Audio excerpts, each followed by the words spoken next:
So I came across this video and I want to share it with you guys. According to this man, he says that Igbos are the problems of Nigeria, the Biafra are the problems of Nigeria.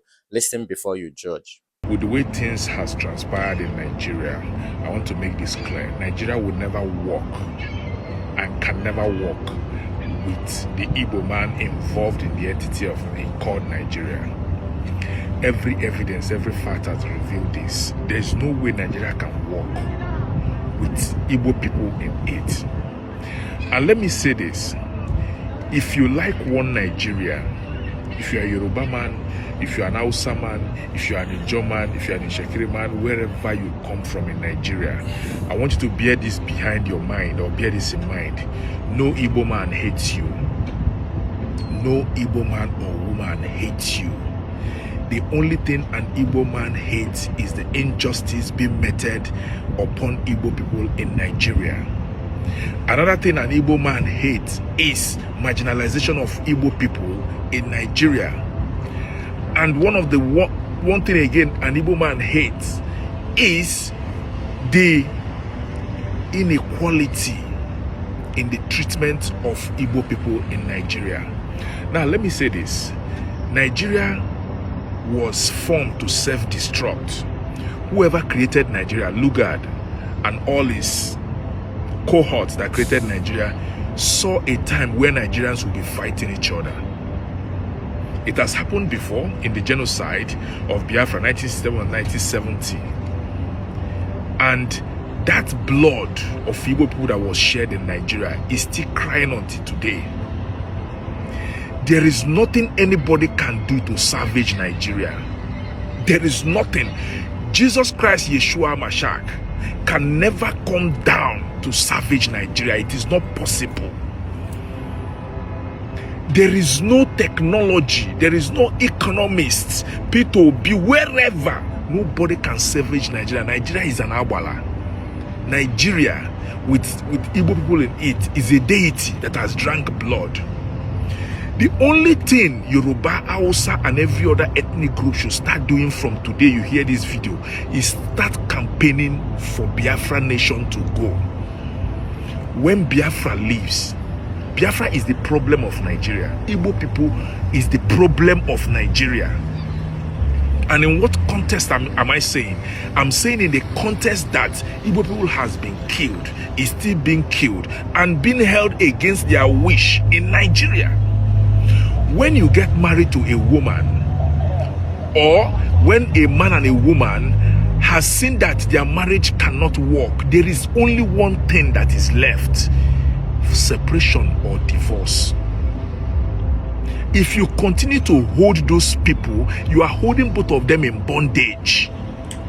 One day, one will rise against the other one and kill that one for him to have peace. That America is coming into Nigeria. If Biafra had been let go on since, maybe this wouldn't have happened. And let me tell you what will happen if America ventured step their foot on Nigeria. Nigeria will be divided by force. And when Nigeria divides by force, it's going to cause chaos. So the best thing everybody should do, passionately ask President Tinubu to release Mazen Nnamdi Kanu and set Biafra free in a referendum supervised by United Nations, or simply call Biafrans. We don't need the input of these current governors, parliament, wherever they be, House of Senators and rep members. We don't need their input when it comes to Biafra. Okay, we don't need their input. Doesn't matter when it comes to Biafra, because they don't believe in Biafra. It is the people of Igbo extraction or Igbo nation or former Eastern region that believes in Biafra, of which, if you conduct a referendum today, it will be 99.9% victory.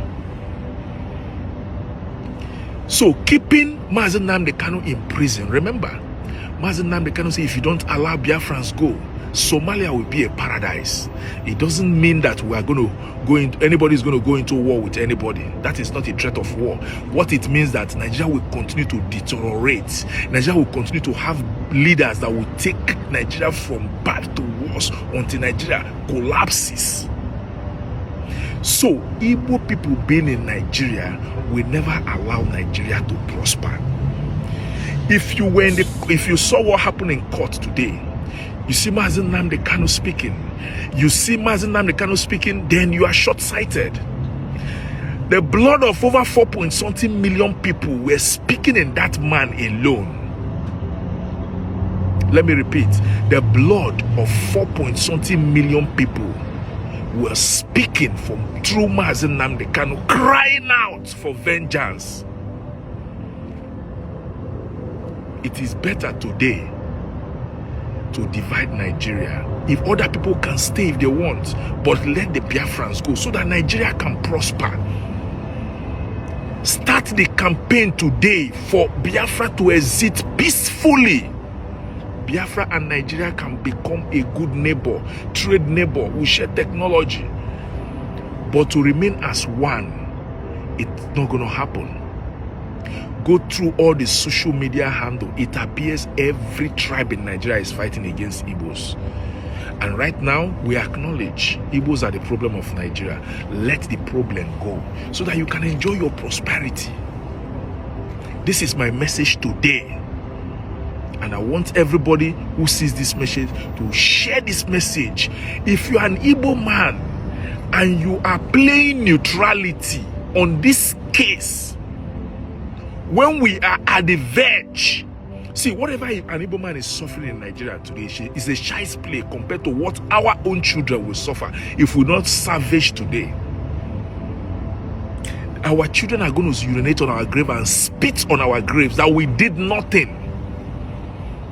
Please continue to spread this gospel until it gets to the heart of those people who think that Nigeria can walk without the Igbos, because Nigeria cannot walk with the Igbos in Nigeria. All right? Biblically, when Jonah was in the ship, that ship was about to sink until Jonah was let go. Let the Igbos go. Nigeria will enjoy prosperity. I assure you that. I hope this helps. May we not be only hearers, but also doers. That God